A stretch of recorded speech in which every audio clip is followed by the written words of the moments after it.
from the island of Cuba. As all immigrants to a new country or exiles, as we were, there's a longing that you grow up for the country that you left. And in that longing, I began to search as a young man. I was still maybe 12, 13 years old, and began to listen to a lot of the music from my culture, which I was always enamored with. And I went to a record store in Southwest A Street called Do Re Mi, which still exists. And there was this album that said, Jam Sessions in Miniature, Descargas en Miniatura. And I saw this guy, holding the bass like if it was a guitar. And this group of musicians kind of it seemed like they were having a great time. I said, oh, a jam session. So I said to Rolando, what about this record? What's this? He says, well, that's a classic. You should get that. And I said, he knew I was starting to practice the drums and, was fascinated with the conga drum. And he says, yeah, you should buy that. So I took this record home and I put it on, and that record transformed my life.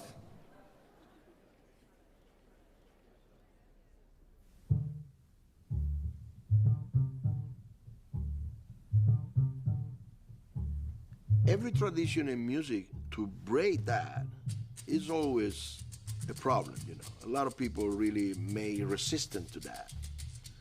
But only a great musician like Cachao could do such a thing. A guy who really say, yeah, I know the tradition is like this, but let's experiment a little bit of this, a little bit of that, and let's try this. And that start to enhance the music, to make the music more attractive. I can't think of anybody that would have contributed more than Cachao. I mean, there's many contributors, but especially in the genre of how Cuban music has been integrated in world music and how it's had its influence. Once you recognize that, and then you figure out, well, who are the people who are doing that? Cachao is at the forefront of that. Even Tito Puente, the king of the mambo, he's called in New York, El Rey del Timbal, and another icon in our music. But Tito's another person who's several generations ahead of us, but also inspired by Cachao. I think that we would be a less rich musical country if we were not to really embrace and applaud and enjoy the music that Cachao has contributed to the world, and most definitely to America. It's like seeing Billie Holiday and Louis Armstrong and the players from a bygone era, and having them here still playing well, still clear, and to be able to bring that excitement that they brought to the audiences and to the dancers so many years ago, and to still experience that today is something that's very special. Every time you're around the gentleman, you're going to feel that excitement. Without further ado, our spiritual leader, the father of the mambo, the father of the modern descarga, the man who brought the rhythm session, as John Santos so eloquently put it last night, to the forefront of our music, not as a background instrument, but as a predominant instrument. The man who revolutionized Cuban music and effective music really all around the world twice over, and is still doing it today at the age of at least 86 if he admits to it. Please welcome our spiritual leader, Israel Lopez Cachao.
grew up in the house where Jose Martí was born, so there's magic in that house for sure. He comes from a family that has this incredible musicianship, a pedigree of musicians, of classically trained musicians, going back several generations, going back actually to the 19th century. And he's got dozens of relatives, grandparents, great-grandparents, parents, nephews, nieces, who are great classical pianists and bass players in particular, but just all around musicians.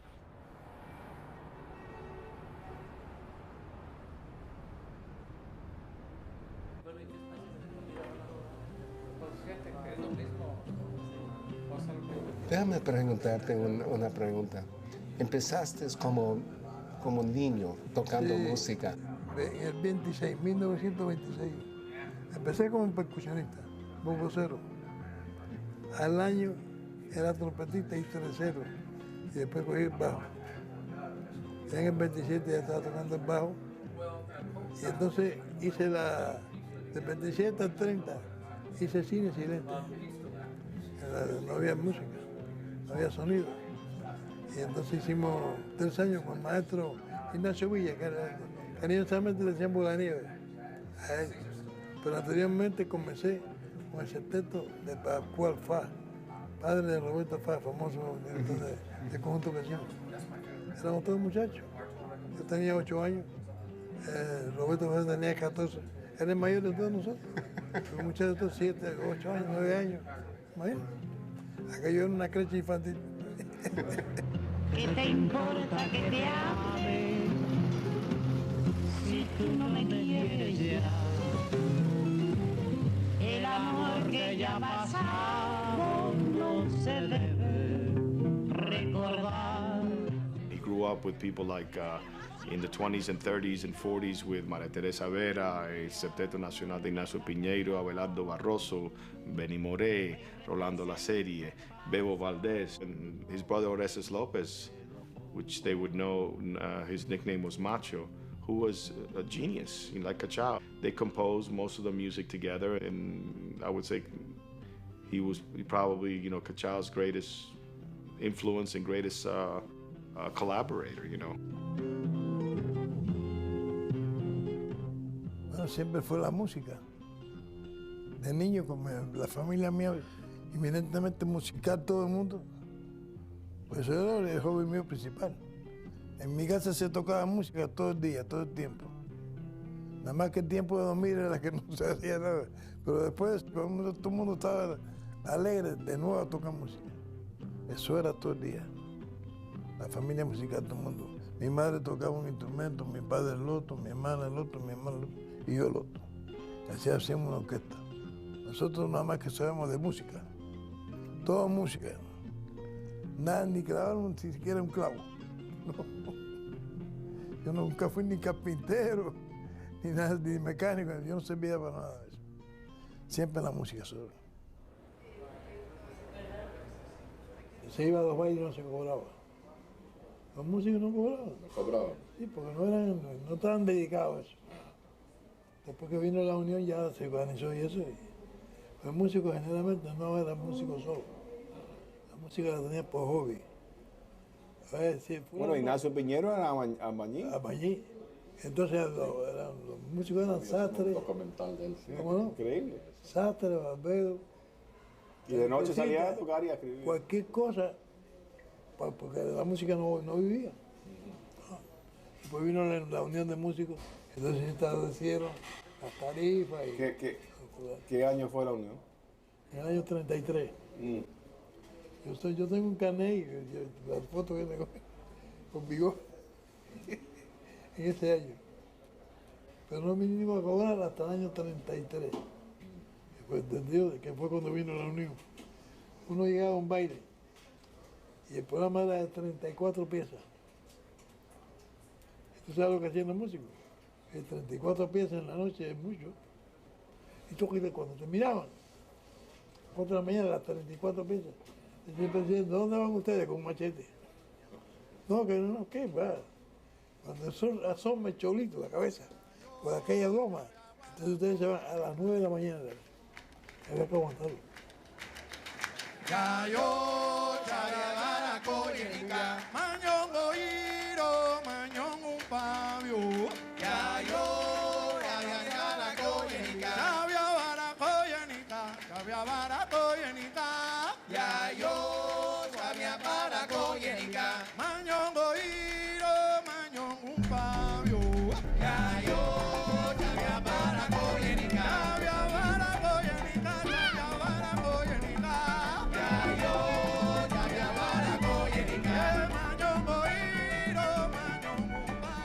And the bongo players, especially in the 20s, when Cachao was a young person playing bongos, the bongo players epitomized the African element coming into the popular music.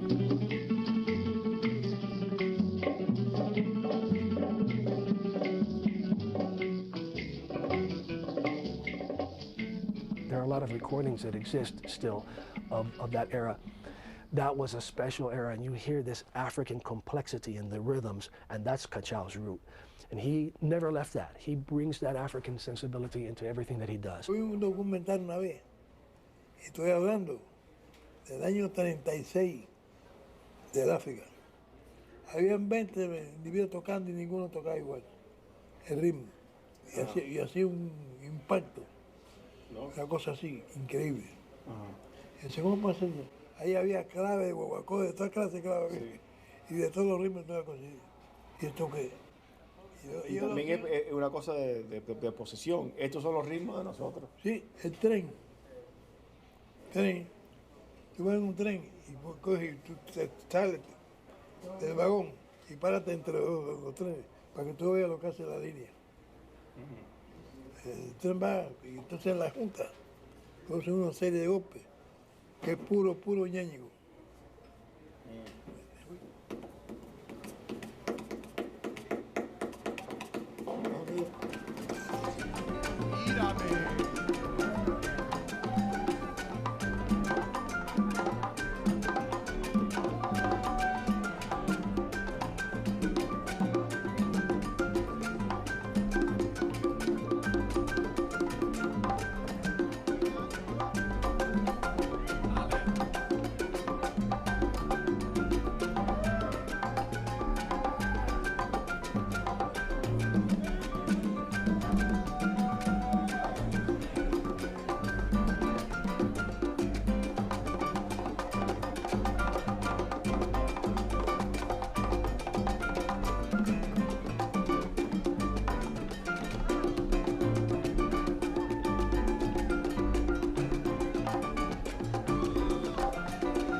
When he was 10 years old, he said that he debuted with the Havana Philharmonic, standing on a wooden box.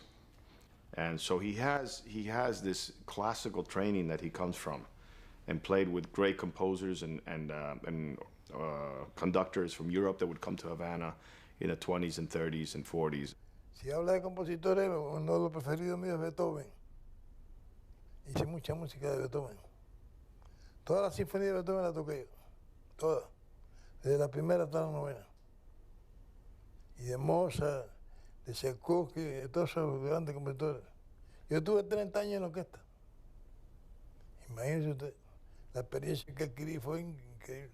The knowledge he got of music was a lot more, you know, open to a lot of different things and melodies and changes and chord. And the information he got through the classical music also gave him a lot more ideas of how to mix those things, how to create those fusion.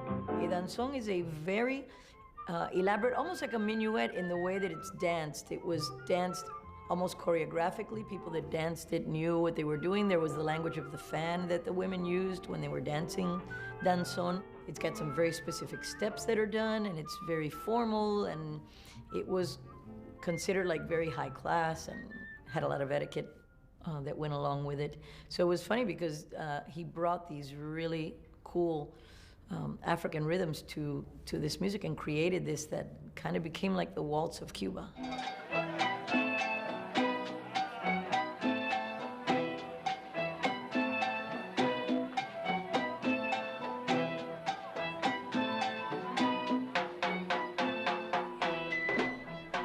As a young man, he became a member of a lot of the most popular orchestras, predominantly the Arcaño y sus Maravillas. Bueno, yo hice 1500 y mi hermano otros 1500 porque nos pusimos de acuerdo y producíamos danzones hasta 28 danzones en la semana. 14 él y 14 yo, así. Fue mucho. Un récord se puede decir que es. Ahora que yo me di cuenta, pues yo todos los días escribía. Y un día estoy escribiendo y yo fumaba cuando aquello. Pongo el cigarro aquí. Bueno, estoy escribiendo. Y una de las veces, cojo el lápiz, me lo pongo en la boca y el cigarro me lo puse aquí. Y me quemé. A ver si me entiende lo cuento ese. His memory is just as sharp as anything. He remembers. It's such a joy to have the privilege to speak to him, to listen, because he remembers from the 30s. You know, he remembers, names and places and dates, and he tells a complete story. So it's just mesmerizing to listen to him. And he's a piper. He loves, well, an audience of one is enough for him to start telling his stories. And sometimes we're on the, because we're on the go. We have 18-hour days when we're doing the European tours and all that. They're long days. And he's not a young guy. So, but he's right there. He don't nap during the day. He's up in the morning. We're busy all day doing sound checks and doing the gigs and traveling. And he doesn't take any naps during the day. But once in a while, when we're traveling in the car, he's telling a story.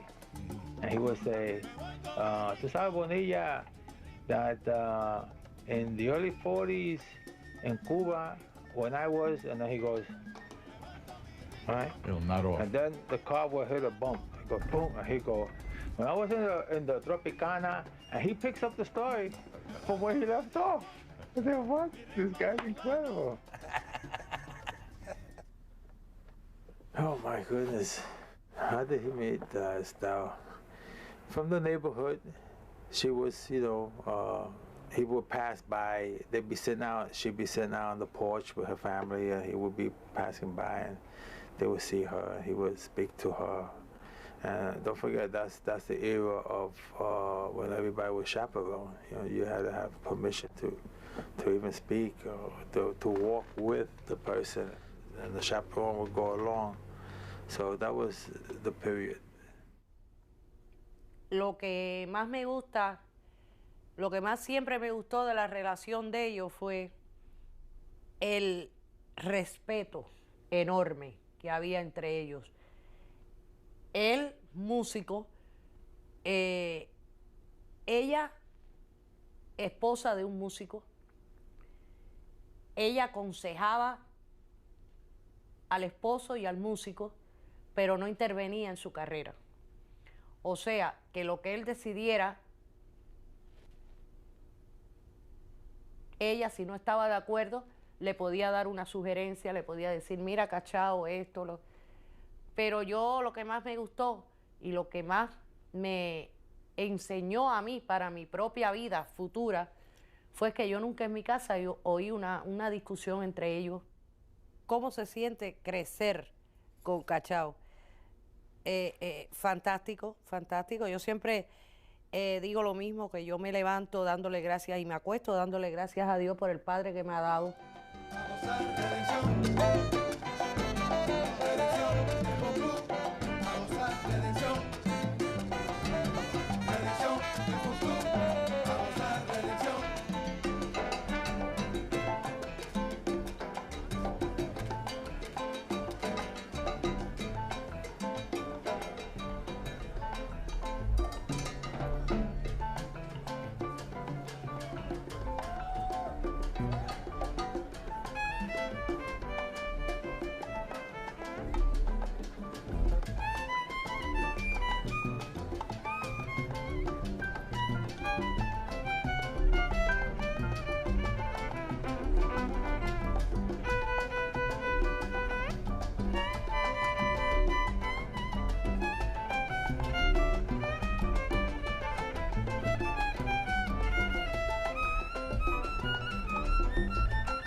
in the end of the 30s, Cachao and his brother Orestes Lopez came up with this piece, Mambo, that was entitled Mambo. And it had these elements. It was a little bit more up-tempo, which they changed very quickly in response to the dancers' response to that. The pattern was similar to things they had been experimenting with in their danzones, but a little, at a faster syncopation. Everybody plays short ostinato patterns, repeating patterns that are short, 2 or 4 bar phrases usually, and they just repeat. So you get this weave of rhythm. They're all playing fairly simple rhythms, but they're put together in a very ingenious way that creates a weave of rhythm that is irresistible. It's very precise. It's very right with the beat. Some people say on top of the beat. I hate that. That's for me, it's not correct to say on top of the beat. No, you have to play with the beat, not on top, with, together.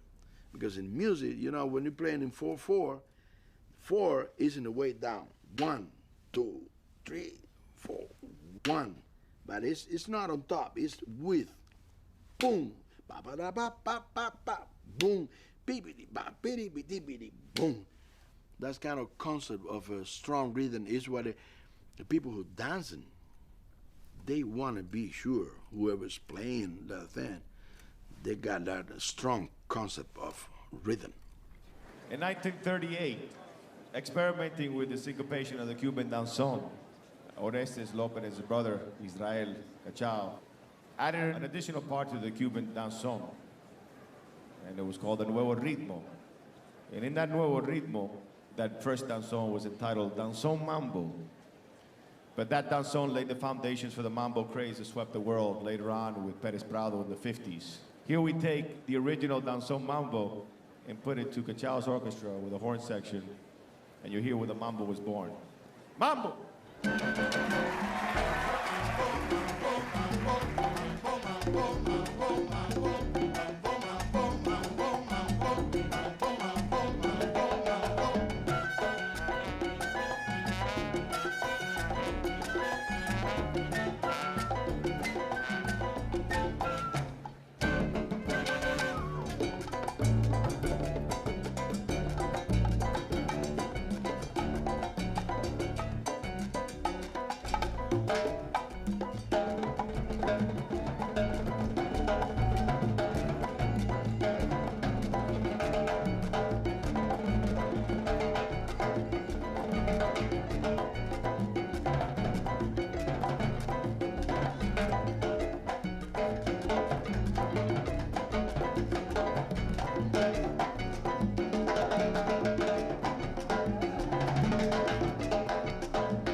En aquella época era más lenta la cuestión de la promoción, que muchas cosas se quedaban en Cuba, no salían de ahí. Entonces, por eso es que hay que agradecerle a Damaso Perez Prado, que fue que internacionalizó el mambo en el mundo. Y eso se lo agradecemos nosotros mucho. Para la gente pensaba en ese momento que éramos rivales, no, al contrario. Él hizo una cosa muy grande, internacionalizó el mambo. Aunque sea a mí y de mi hermana, pero él lo internacionalizó. Hay que darle sus méritos también a él. Que eso es lo que no entiende mucha gente de eso. I think the mambo, was one of the first Cuban rhythms that really exploded worldwide. You could hear it anywhere, and it was in American movies, and everyone was trying to dance it. People were taking dance lessons to learn how to do the mambo. It was considered very sexy. Of course, all the very fast-moving saxophones. It was exciting music. It was explosive. And Perez Prado, of course, made it very popular internationally, but it was definitely created by Cachao. Era una fiebre que había con eso. ¡Oh! Increíble, todo el mundo bailaba eso. La gente no pensaba nada más que en bailar. Una época, de luego, ¿no? Una época de tranquilidad y entonces todo el mundo se ocupaba más de divertirse que de otra cosa. No había tanta violencia.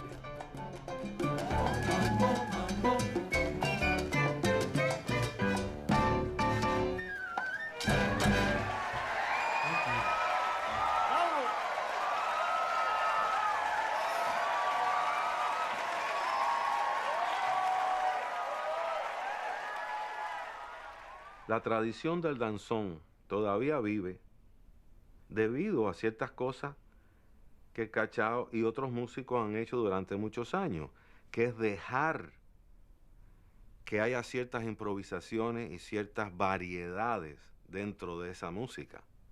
Eso ha dejado de que, por ejemplo, siga siendo el danzón, pero que se convirtió en mambo, se convirtió en cha-cha-cha. Hay danzones hoy en día que son hasta de música de jazz, convertida en danzón, melodías jazzísticas convertidas en danzón. Y hay improvisaciones donde ha permitido que esta música se siga desenvolviendo hasta los días de hoy. Mambo was so popular here in New York, and then jazz players from the United States, Dizzy Gillespie, Charlie Parker, Zoot Sims, Dexter Gordon, all great soloists of the 1950s. We could call that the bebop era, the era of bebop, where the jazz took on a completely different direction, more harmonic and rhythmic and melodic variations from the standard jazz of the 1920s, 30s, and 40s. But in the 50s is where we started to get this combination of jazz and Afro-Cuban. And one of the first terms that they used was, since it was Cuban and it was bebop, then we have the term Q-bop. Q-bop. And that term was used for quite a while. Then they just went into another term called mambo jazz. And that was used for a while. But in the last 20 or 25 years, the term that is used now, it seems to be the standard term, is Latin jazz.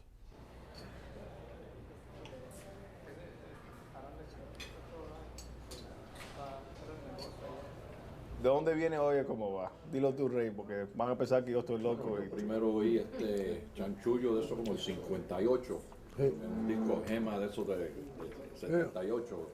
Que tenía esos acordes. Tan, tan, tan, tan, ese movimiento. tan, tan, tan, De ahí que viene el rap ese. tan, tan. Hubo una discusión una vez de ese puente Santana. Porque dice, este puente que Santana se lo había robado. En definitiva, cuando supieron que el movimiento era mío, usted no va a hacer demanda, yo demanda, ¿no? ¿Qué es eso? A mí me pasó una cosa muy curiosa, porque el Oye Cómo Va viene de chanchullo, que viene de la reza, mírate, que es de Cachao, o sea, el sello del número, no de la letra, porque la letra es el coro, pero el sello es de Cachao.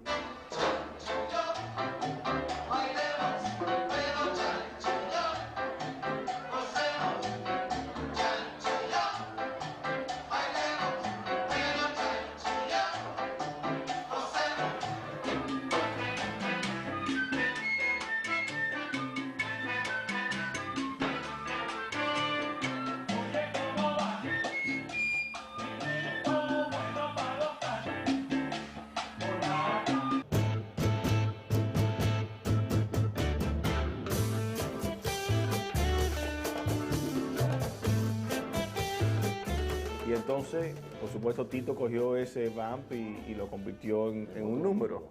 Y entonces Carlos Santana lo grabó y lo hizo hasta más famoso. Pero nadie nunca sabe, a Cachao nunca le dan crédito por el número. Por lo menos mitad del crédito, ¿no? Carlos es el primero que salió en ese... Pero lo interesante para mí, como observante, Estuvimos una vez grabando, tocando en los Grammy. A mí me invitaron a tocar y Cachao me invitaron a tocar para abrir los Latin Grammys tocando Oye Cómo Va. Y estaba cantando Ricky Martin el número. Y invitaron a Carlos Santana para que tocara también. Y entonces estamos en los ensayos, en el soundcheck, y están tocando el número. Y parece que el arreglista de Ricky Martin fue el que se hizo cargo del grupo. Y estaba inclusive hasta Arturo Sandoval tocando con nosotros. Y empezaron unas discusiones que no, si no el arreglo no es así, que así no se toca, que ese no es el tono. Y como tomando posesión de cómo se... Y Carlos se apartó. Y como diciendo... Entonces Carlos me viene y me dice... Carlos Santana me viene al lado y dice... Todas estas cosas... Y tú y yo sabemos que el autor de este número es el que está en el bajo ahí. Y Cachao está ahí calladito, nada más que diciendo... Deja que ellos que se entiendan ahí más o menos. Y esa es la gran ironía de este tipo de música, de que mucha gente se cogen cosas y lo toman como folclore, y no folclore, son composiciones clásicas, ¿no? O por lo menos composiciones reales que hay que respetar. You know, I asked him really once, I said, Cachao, I said, you know, Oye Cómo Va is you know, that's the music part, you know, the hook. It's your chanchullo. And he said, sí. And I said, but, you know, there's been a lot of money exchanging hands over this copyright and this publishing on this song and the royalties is, and he says, don't you feel like maybe you should have had at least a portion of that song? Or how do you feel about that? Is it something? And he went, tú sabes cómo son los muchachos. Which means, you know how kids are. That's where he's like, it's almost like he felt like my art is something I give. I don't really need to receive anything back from it. So it's like one of those things where he was just like, just let me play music, it doesn't matter.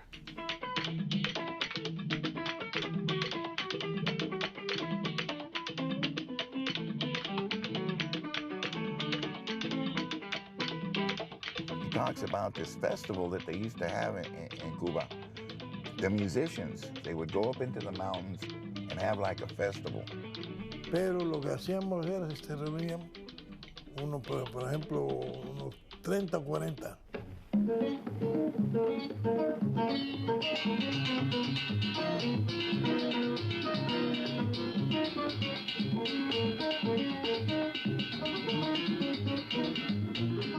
And he said one guy would take a chicken, another a pig, another guy a couple of gallons of rum, and they would just like camp out for like a week or more. And they play non-stop. Como eran tantos, pues mientras uno comía, el otro tocaba y el otro dormía. La música no paraba nunca.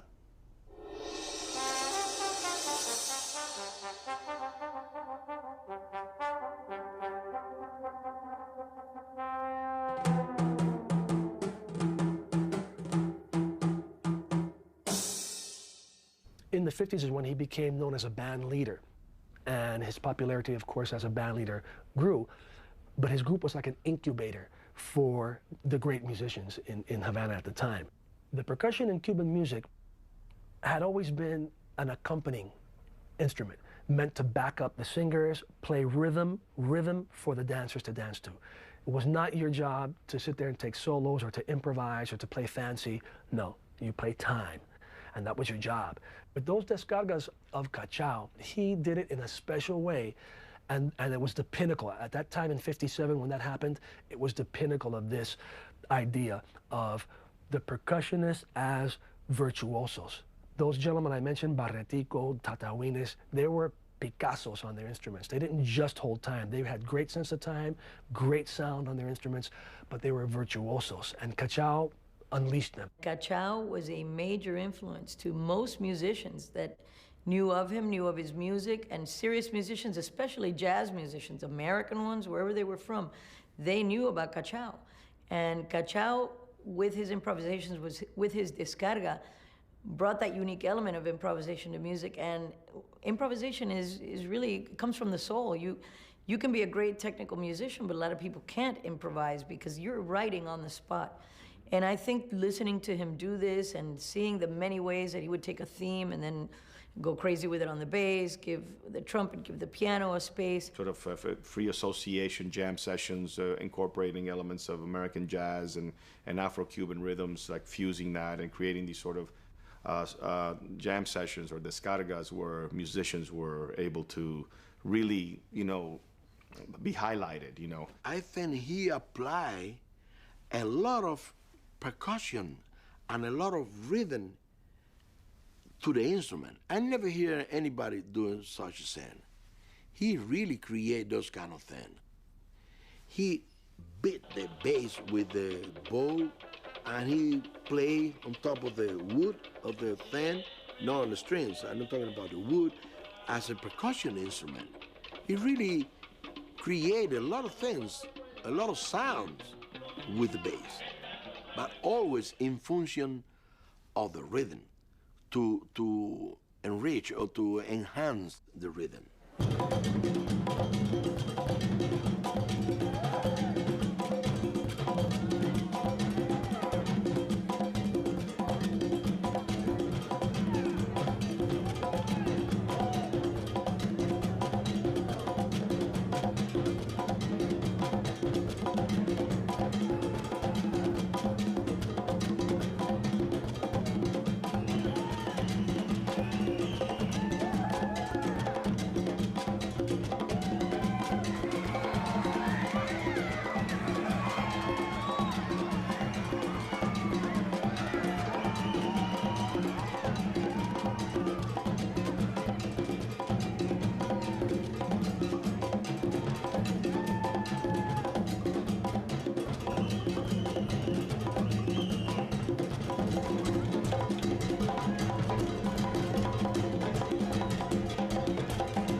Donde no hay libertad no se puede hacer nada. La poca libertad que hay en Cuba es esa, no se puede pensar nada. Porque si usted quiere hablar ahora de una cosa que afecta al gobierno, ya no lo puede hacer. Eso es lo que pasa en Cuba hoy, que mucha gente no se da cuenta. Porque una cosa es vivir aquí y otra es vivir allá. Allá usted no puede hablar. Cuando el cubano llega aquí, lo primero que hace es sí, mira, ¿puedo hablar? ¿Cómo no? Si está en un país libre, ¿cómo no va a poder hablar? Allá es donde no se puede hacer eso. Allá usted dice, no, porque Fidel, y ya ahí. Todo el mundo está oyendo a ver qué es lo que usted va a decir. Como nada más que diga que no le gusta, se busca un problema. Y eso no es libertad. Unfortunately, the tragedy of exile is exile. You have to leave the thing you most cherish in your life, which is your country you're born in. And, Cuba had gone through a very drastic political transition. Most people like my parents and like Cachao and everyone who supported the revolution and the promise of the revolution, which was to the restoration of the Constitution and democracy and pluralism. And when that idea was betrayed, people did not want to be part of that, whether it was for reasons of your own children who were being taken over by the state. All the decisions you have to make as a family, you either have to decide to stay and be, a puppet of that system, or you got to make a move. Having spoken to Cachao many times, I know that it was tough when he left Cuba and had to come to the United States, as it was for every Cuban that left. You've got to imagine if all of a sudden you're, 50 years old and you've established a whole life, and someone comes and takes away your home, takes away your freedoms, takes away your way of life, and you have to come to a new country that you don't speak the language, where you're starting pretty much from zero.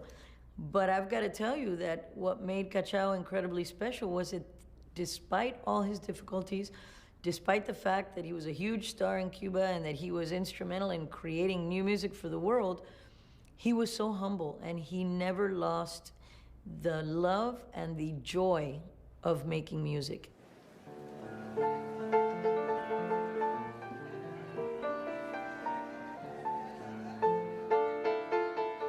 been working with the orchestra of Ernesto Duarte in Spain.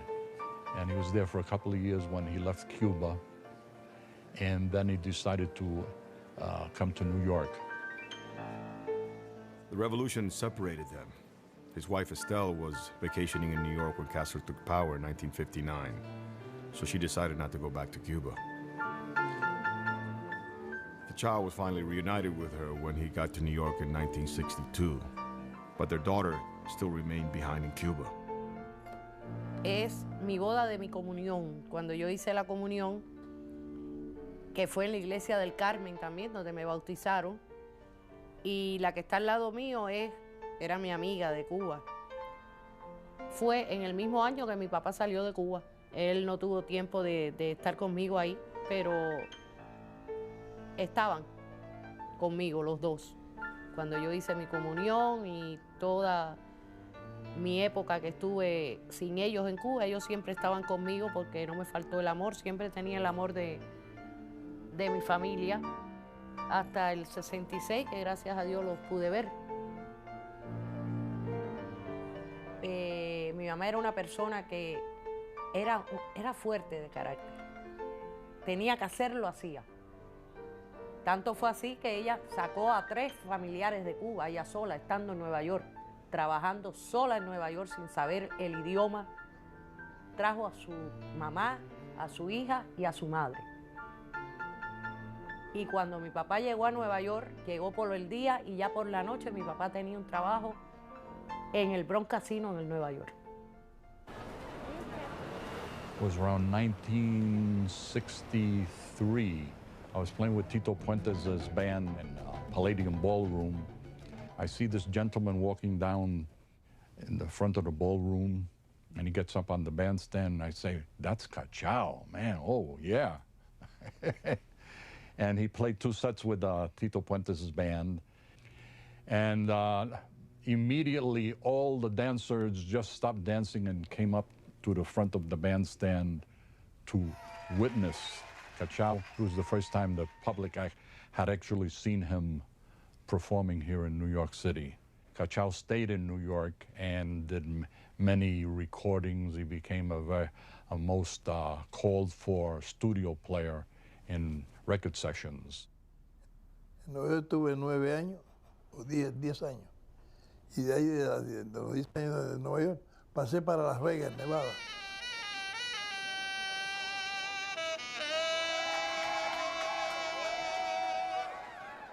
Y después seguí en los demás hoteles, en el NGN, en Egipto, en el Doom. El último hotel que toqué fue en la Hacienda.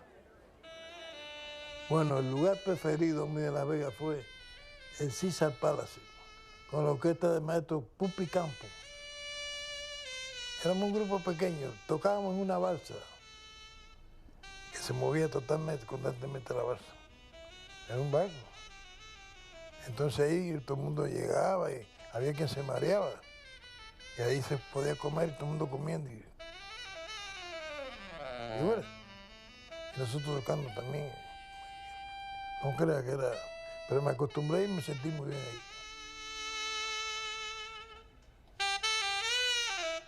Porque a mí me gustaba el juego. Por eso tuve que irme de Las Vegas. Por el juego. Yo jugaba más que los que iban allí. Oh. En la Nevada tuve 9 años y entonces vine para acá.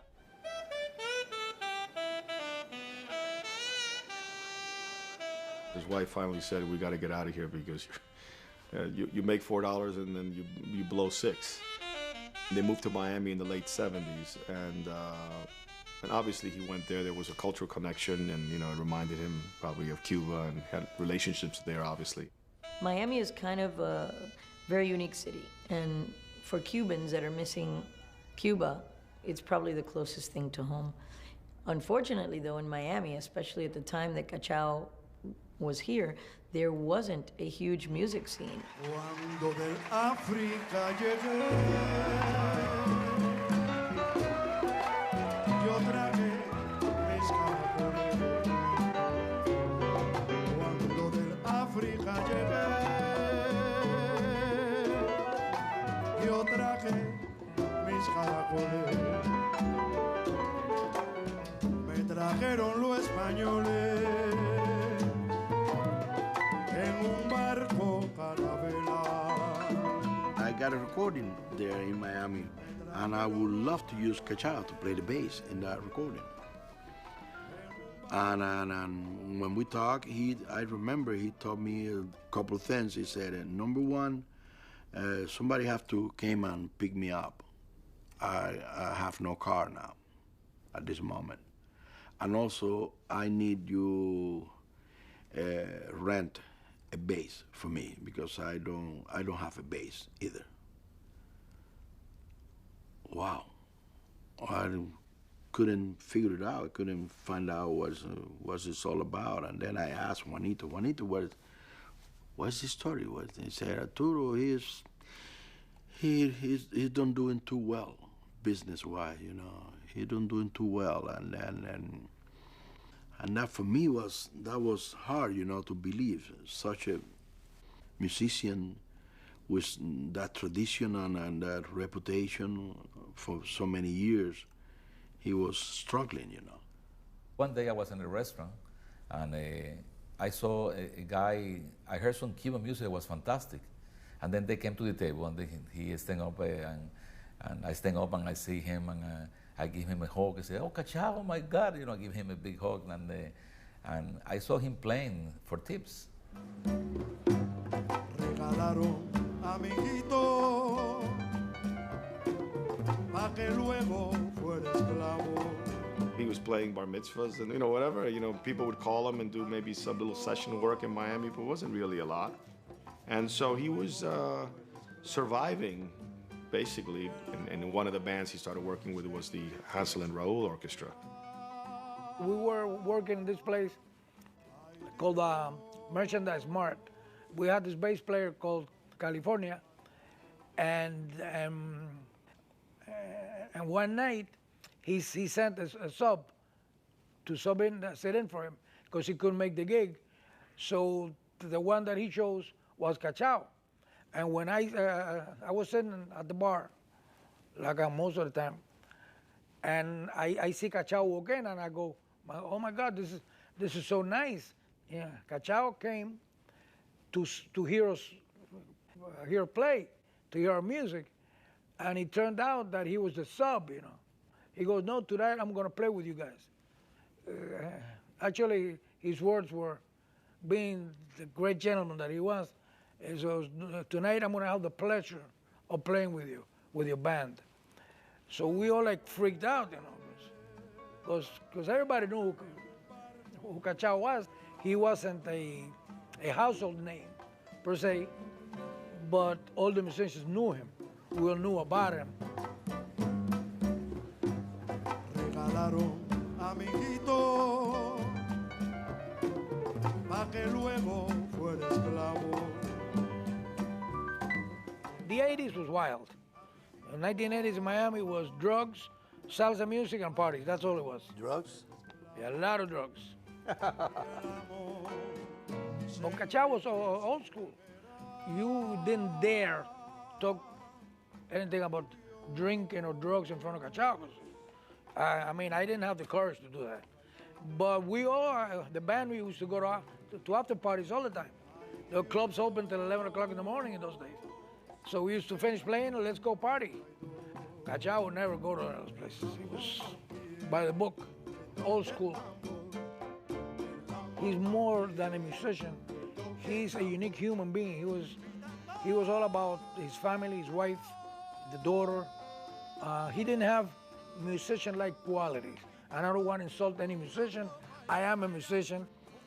But he was a great husband and very punctual, contrary to other musicians. He brought the band together because we all of us, learned from Cachao. He made us all play better, sing better, do everything better, get there on time. Like the American time, you know? American. Because Cuban time, you know, 4 o'clock, you say, maybe 10, let me think about it. It's going to take a little time to go there. We had some great experience, one of the great experiences ever to work with Cachao.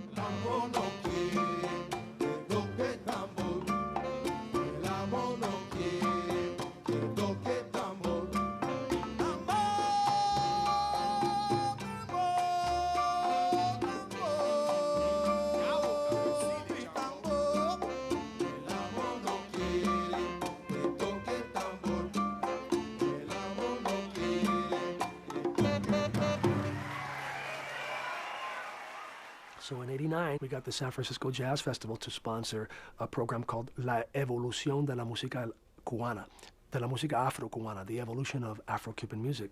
And we invited Cachao, Chocolate Armenteros, Walfredo de los Reyes, Armando Peraza, Carlos Santana, and then it was a great success. One of the things that I'm also very thankful for is that Andy met Cachao in 1989 backstage at Davies Symphony Hall, and then opened up a whole nother aspect, a whole new chapter in Cachao's career and Cachao's life with all the great things that Andy's done for Cachao. Cachao always accompanied me for really all my life. It was really where I found solace in exile, was in Cachao's music. Subsequently, I was here with Tom Luddy. We were here in San Francisco during the preparations for The Godfather Part 3. And he says, you must stay. Cachao is going to perform Davies Hall with John Santos, the Machete Ensemble, a special guest with Cachao, and also Chocolate was there that night. Then when we got there, it wasn't like Cachao was only doing the descargas. John had him, with Rebecca Moleon, play his danzones. And it was the first time I saw Cachao's danzones performed live. And Tom was sitting next to me. I was mesmerized to hear those mambos played on those violins. That's when I took it upon myself to say, let's do a concert, let's do a documentary. We were at the James All Night Center, and it was a 3,800 seat house. And I would say to people in Miami, I say, what are you doing? I go, I'm doing a concert with Cachao. And they go, who? I said, Cachao, I'm doing a concert for Cachao. And they go, who's Cachao? And I go, you know who's Cachao? Well, this is not good. Well, by the time the concert went on, we had to turn people away. People knew who Cachao was.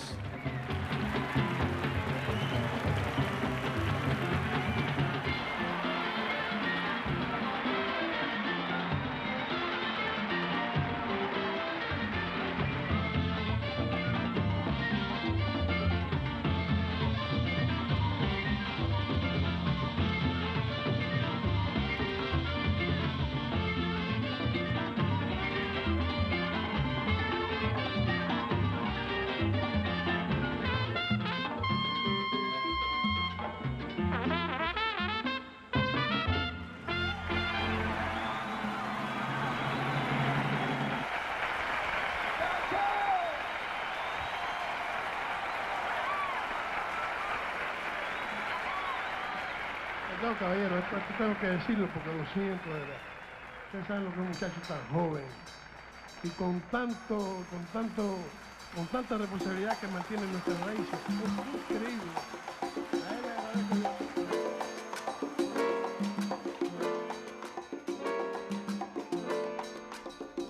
Once we did the documentary and people got hip to him a little bit, I approached Emilio and he was able to get Sony to give us a budget, and we recorded those first 2 albums. So I called Cachao, he was very happy, and we get the contract going. Then I get a call from Tommy Mottola from Sony, the chairman of Sony. He said, oh my God, you signed your first act. And the guy says, Sony said, who's Cachao? He says, oh, he's an extraordinary musician. Oh, he's fantastic. He says, does he sing? And he says, no, he don't. No, well, he sings, but he's not really, he's not really a singer. He says, well, does he dance? And he went, well, I'm sure he dances, but not really. He doesn't really dance. He's good looking. I said, he's very good looking. Sony was going, what? Who are you recording here? And Emilio had to say, no, but he is the father of all this music that everybody plays. We won the Grammy for Master Sections Volume 1. We were nominated for the Grammy for number 2. We are nominated for the Grammy and the Latin Grammy for Cuba Linda. And we won the Grammy and the Latin Grammy, and we're nominated for Best Song for Ahora Sí. I remember when I brought him to the White House to perform for the president. He told the president he performed for President Roosevelt. He said, "You're the only guy who came here 2 times in such a big difference." And he captured everybody. He was so old, and I had to even accompany him to get to the stage. But I was so proud of him. He's already in the Smithsonian. He's part of, the culture of the history of the great musics of the world,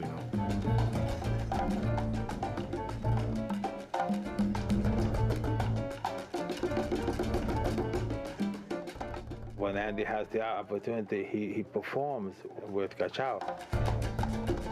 You gotta see how he keeps looking at Cachao. He does not turn his head away from Cachao. You can see that love he has for him in his face. He loves Cachao like a father.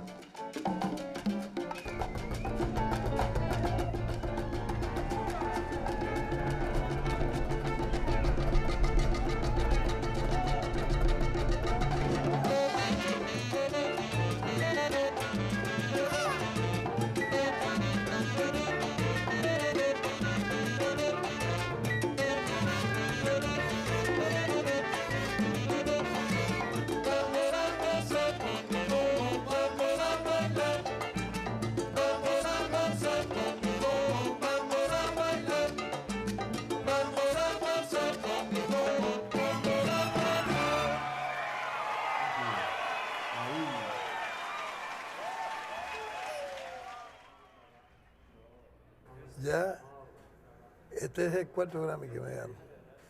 Y tengo también una estrella en Hollywood. Allá, pues, hace 2 años me la dieron. Está en el piso, en la acera. Y eso me un honor muy grande. Yo he pasado 1000 veces por esa acera. ¿Qué voy a tener yo idea de que me iba a dar una estrella ahí? Digo, esto es increíble, una sorpresa enorme. Digo, así que voy a pasar por aquí. Y voy a ver el nombre mío aquí, que no lo puedo creer. I asked him, I says, did you ever dream that something like this, I says, would happen to you? And he goes, never in my wildest dreams. He says, we were just playing because we loved the music and to eat. Winning awards and accolades was not part of my plan. He says, I was just doing what I was meant to do and play the music. Bueno, la experiencia viene por muchas cosas que han sucedido. Aprendí a hacer lo que mi padre me dijo cuando yo tenía 4 años. Si usted puede ser presidente de la República si quiere, y mecánico, pelotero, músico, pero tiene que ser, antes que nada, persona. Una persona decente, comprensiva. Ese es el sistema mío, humildad, que es muy difícil. Mantenerse en cierto nivel y que uno esté, eso no es bueno. Que ser amable con la gente, sentir que la gente lo quiere a uno, yo quiero a la gente. Así es como yo me siento bien. Que todo el mundo me admire, me aprecie y me respete y yo respetar a la gente también. Music came from up there, from God, And when you really feel the music very deep in your soul, you feel like a kind of necessity, like a spiritual necessity to play, to practice, to create, to share your emotion with the people, and to be involved with the music as much as you can. It's like a necessity. First of all, he's a leader because he's directing the band, and he's very much a physical presence. He is wonderful to watch, besides to listen to, and he's really in control up there, and he's in control with a big smile on his face and just in pure enjoyment. And I think that a lot of that enjoyment that music gave him, he totally transmits to the audience. For me, having the privilege of being in a studio with him and watching him create these songs in a very spontaneous way and organize the orchestra and start delineating pieces and arranging the arrangement, that within an hour's time, we were running through the breaks, and within an hour and a half time, we had recorded the song.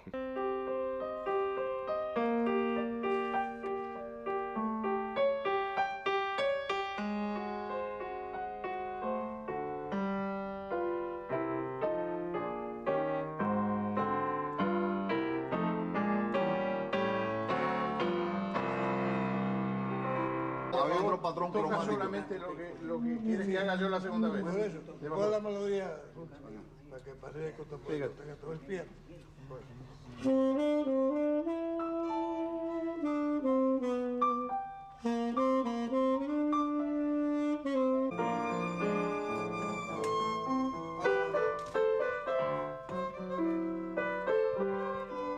So it was important for me to show people like sort of like a look, like I called it a look inside the legend, because it was like, watch this man work and how easy, effortless this thing becomes. You know, it's like he's just, art just pours out of him. You know.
Cachao's love story ended May 4th, 2005. He was married 58 years. Estelle Lopez, her real name was Buenaventura. Her friend's family, we call her Estelle. They were together everywhere. And to see them together, beautiful. They would look at each other so lovingly, and they would laugh and enjoy each other's company so much. Ella lo apoyaba en sus viajes, estaba con él, en sus ensayos estaba con él. Donde tú veías a Cachao, tú sabías que ahí estaba Esther. Donde estaba Esther, tú sabías que estaba Cachao. Ya sea untándole el maquillaje, cargándole, no cargándole, dándole la música, de la maleta de música cuando ensayaban. Yo creo que detrás de un hombre siempre hay una mujer. Y en este caso fue una sola, por 58 años. Que es muy extraño ver eso en un músico hoy en día.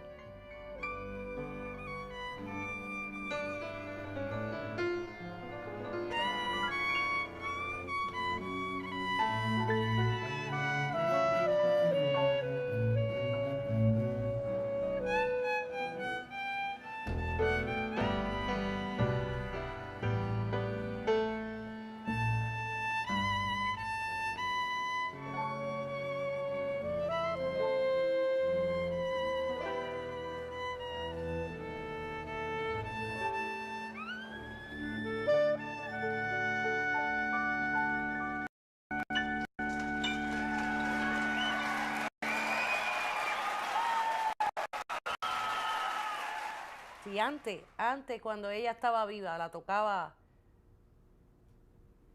con gusto. Entonces me imagino que hoy en día él no será muy grato ni muy fácil para él tocarlo. Pero yo desde que mi mamá murió, yo siempre le he dicho a él que ella no está con nosotros. No está en el sentido de que no la podemos llamar, aunque a mí se me ha zafado y yo la he llamado. Pero que físicamente, vamos a ponerle así, no está. Pero que ella está. Ella está, y especialmente cuando él está tocando.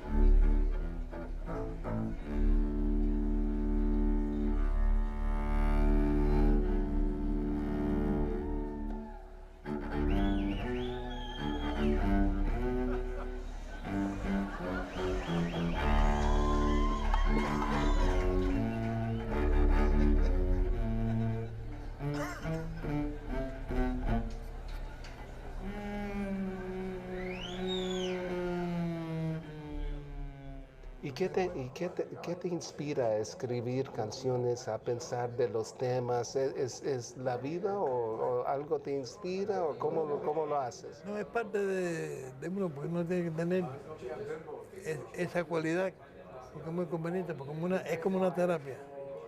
Mientras estamos pensando en alguna melodía o algo de eso, y nos beneficia mucho. Es como si tomáramos una medicina. Para nosotros, los que estamos entre los compositores y los músicos. Y cuando tenemos una idea brillante, pues imagínense, nos sentimos en la gloria. Y ese es el motivo por lo que nunca de retirarse. Nadie se va a retirar. I asked him, I says, what kind of advice would you have for the younger musicians of today? And he says, to stick to the tradition. Never get away from the tradition. That's the only thing he wishes for the music. So don't get lost. And he says he really don't have that fear when he sees young people playing the music and seeing the joy in their faces when he plays. It just overwhelms him.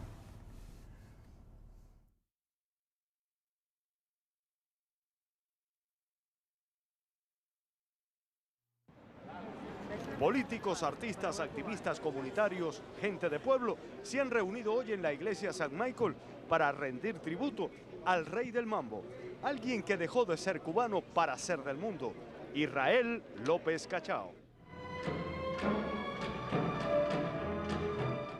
Al maestro Israel López Cachao se le rinde tributo esta noche.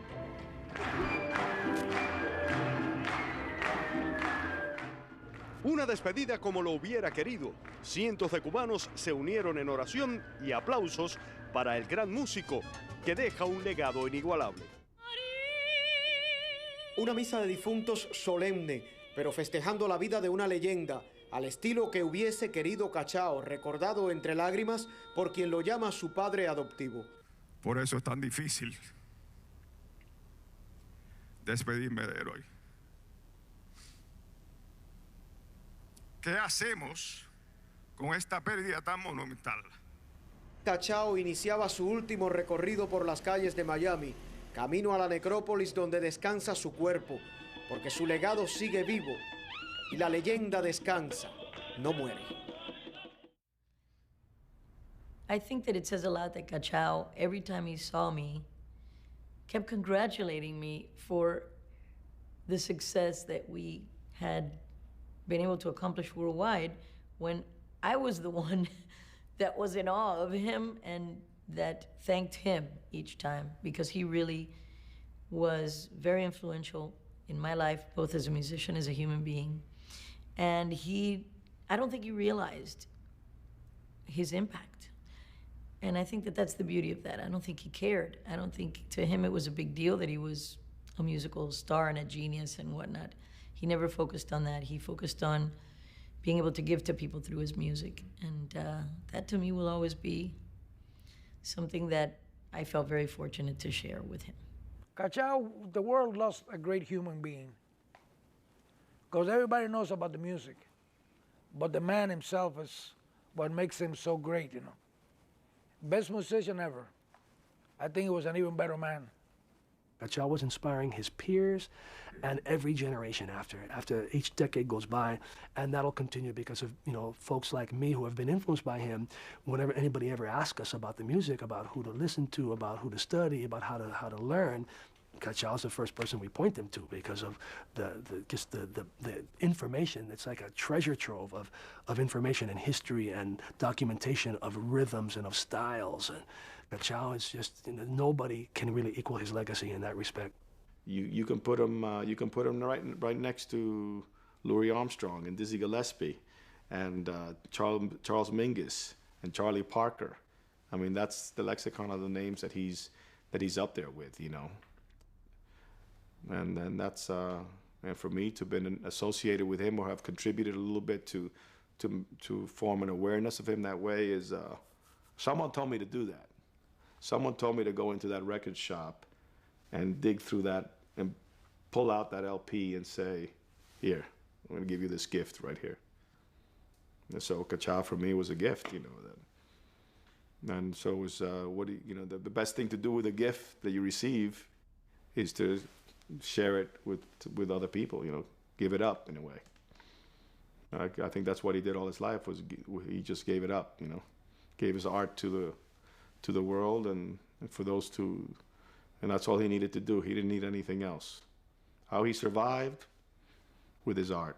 One week he had a little bit more, another week a little bit less, but he lived always from his art. Never did anything else. From the moment he grabbed that bass, he never did anything else. And that's a beautiful thing. Estoy concentrado tratando de transmitir mi pensamiento de corazón a la gente, que me entiendan. Ahí estoy yo, no sé dónde, en el mejor planeta del mundo soy yo, en ese momento. Es verdad. Eso es lo que yo creo que él va a entender. Así es. Como ustedes me ven así, efectivamente es verdad que fue así. En momento de inspiración, uno hace así, oiga, cuando uno hace así, usted sabe ya que...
Citizen All-Stars, John Santos, Alfredo Reyes. Good night. Thank you for coming.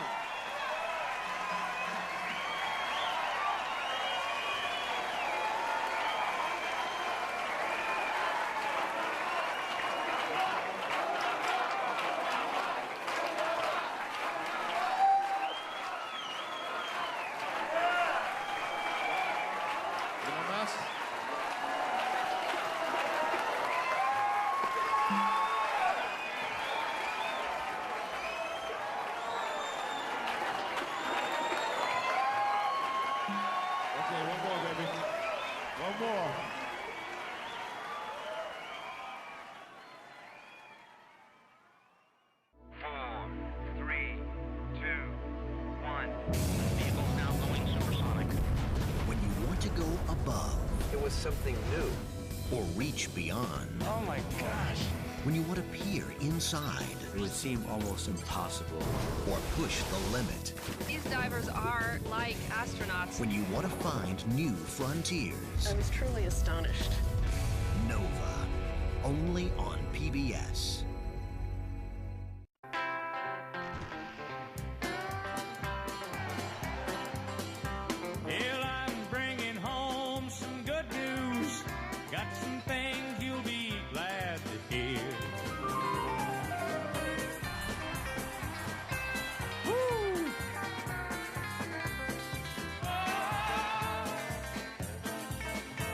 Yeah, I'm bringing home good news. Good news, got some good news for you. American Masters is made possible by the support of the National Endowment for the Arts, because a great nation deserves great art. And by the Corporation for Public Broadcasting. Additional funding for American Masters provided by Rosalind P. Walter, Elizabeth Rosenthal in memory of Ralph W. Rosenthal, the Blanche and Irving Laurie Foundation, Jack Bruton, the Andre and Elizabeth Kertész Foundation, Michael and Helen Schaefer Foundation,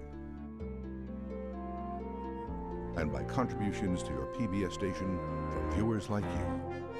Thank you.